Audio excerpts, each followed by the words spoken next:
ഇങ്ങനെ ഒരാളത് കണ്ടതാണ് ഇങ്ങനെ ലാഡർ വെക്കണത്. അപ്പം ഞാനും ലാഡർ കൊടുന്നിട്ട് ചെയ്തു. ഫസ്റ്റ് ടൈം ചെയ്യുമ്പോൾ അത് ശരിയാവില്ല, കാരണം നല്ല വെയിറ്റുള്ള കാര്യങ്ങളാണ്. ചാടും ഒരുപാട് വട്ടം ചാടിക്കും. പിന്നെ ഞാൻ വെച്ചപ്പോൾ എനിക്കും റെഡിയായി.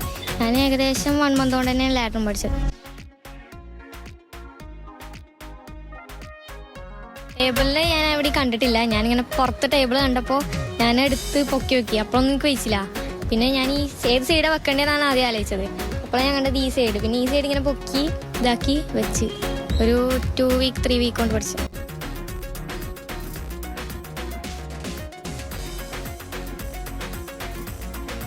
പന്തിൽ വിസ്മയം തീർക്കുന്ന ഒരു മിടുക്കിയുണ്ട് പാലക്കാട് അലനല്ലൂരിൽ.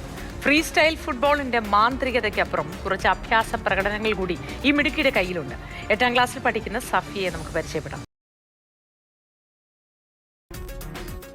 ഫുട്ബോൾ വെച്ച് ജഗ്ലിങ്, പിന്നെ പല ടൈപ്പുള്ള സ്കിൽസും ചെയ്യും. അതുകൂടാതെ തന്നെ നമ്മൾ എന്ത് സാധനം കിട്ടിയാലും ബാലൻസ് ചെയ്യും. ഇങ്ങനെ റീൽസ് സ്ക്രോൾ ചെയ്യുമ്പോഴാണ് ഇങ്ങനെ ഓരോരുത്തർ ചെയ്യണത്. അപ്പോൾ അത് കണ്ടപ്പോൾ ഞാനും ചെയ്ത് നോക്കിയപ്പോൾ എനിക്ക് റെഡിയായി.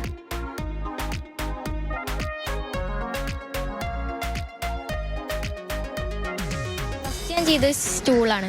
സ്റ്റൂൾ ഫസ്റ്റ് ചെയ്തപ്പോൾ ഒക്കെ ഫെയിലായി.